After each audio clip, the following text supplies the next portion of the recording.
Ikalimang kabanata. Mayroon namang mag-asawa na nagbenta rin ng lupa. Ananias ang pangalan ng lalaki at Safira naman ang babae. Hindi ibinigay ni Ananias sa mga apostol ang buong pinagbilhan, kundi palihim na nagtabi ng para sa sarili. At ito'y alam ng kanyang asawa. Kaya't sinabi ni Pedro, Ananias, bakit ka nagpadala kay Satanas at nagsinungaling sa Espiritu Santo? Bakit mo binawasan ang pinagbilan mo ng lupa? Bago mo ipinagbili ang lupa, hindi ba iyo yon? At nang maipagbili na, hindi ba iyo rin ang pinagbilhan? Bakit mo naisipang gawin yon? Hindi ka sa tao nagsinungaling, kundi sa Diyos. nang marinig ito ni Ananias, siya'y patay na bumagsak. At lahat ng nakabalita sa pangyayaring iyon ay pinagharian ng matinding takot. Lumapit ang ilang binata, binalot ng bangkay, at inilibing. Pagkaraan ng may 3 oras, dumating naman ang kanyang asawa na walang kamalay-malay sa nangyari. Kinausap siya ni Pedro.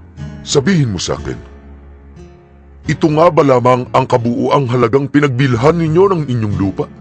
Oo, yan lamang. Sagot ng babae.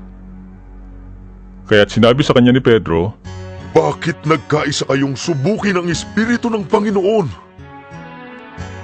Hayan, kadarating pa lamang ng mga naglibing sa iyong asawa.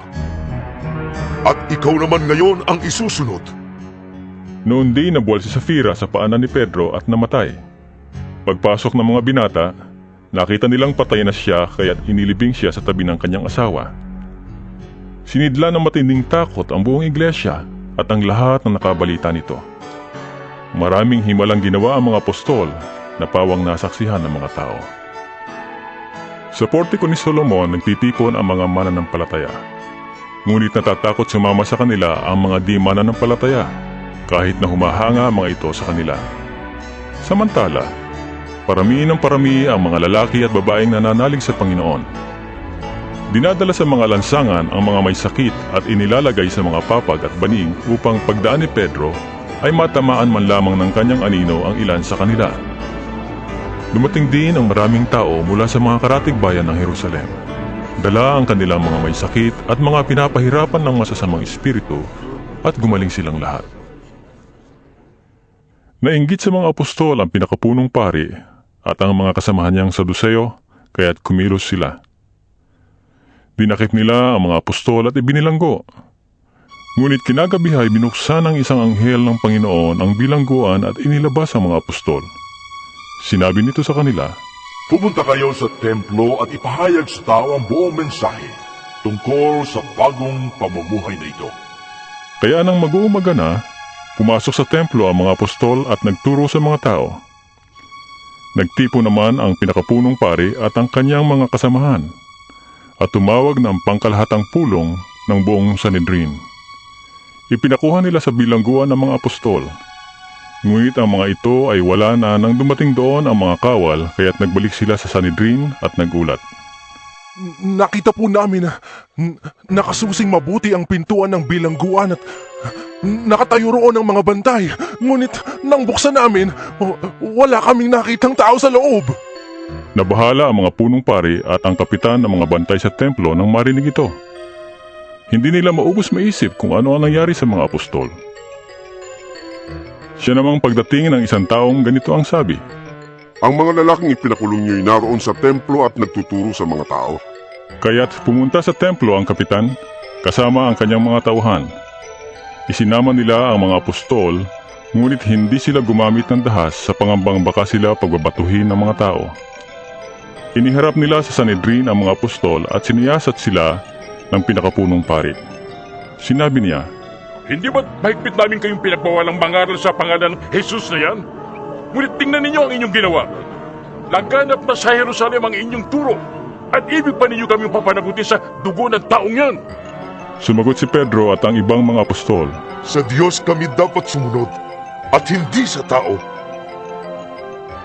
Ang Diyos ng ating mga ninuno ang muling bumuhay kay Jesus na pinatay ninyo nang siya'y inyong ipapako sa krus. Iniakyat siya ng Diyos sa kanyang kanan bilang tagapanguna at tagapagligtas. upang bigyan ang mga Israelita ng pagkakataong magsisi at tumalikod sa kasalanan, at nang sa gayon ay magkamit ng kapatawaran. Saksi kami sa mga bagay na ito.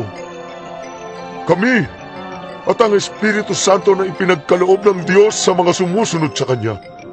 Nagngit-ngit sa galit ang mga bumubuo ng Sanhedrin nang marinig ito at ibig nilang ipapatay ang mga apostol.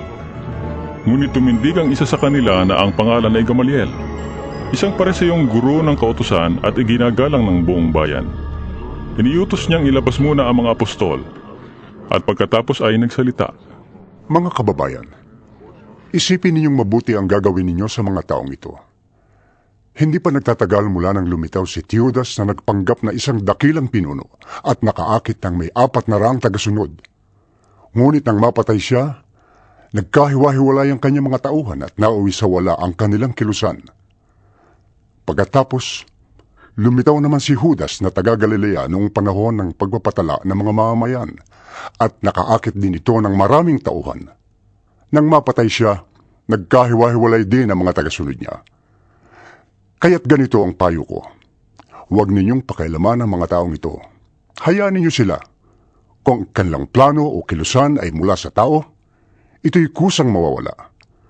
Ngunit kung ito'y mula sa Diyos, hindi ninyo ito mahahadlangan at lilitaw pang kayo'y lumalaban sa Diyos. Sinunod nga nila ang payo ni Gamaliel. Pinapasok nilang muli ang mga apostol at matapos ipahagupit at pagbawalang mangaral sa pangalan ni Jesus, ay saka pinalaya. Nilisan ng mga apostol ang Sanhedrin at sila'y galak na galak sapagkat minarapat ng Diyos na sila'y magdanas ng kahihiyan alang-alang kay Jesus. At araw-araw, nagpupunta sila sa templo at sa mga bahay-bahay upang magturo at mangaral tungkol kay Jesus, ang Kristo.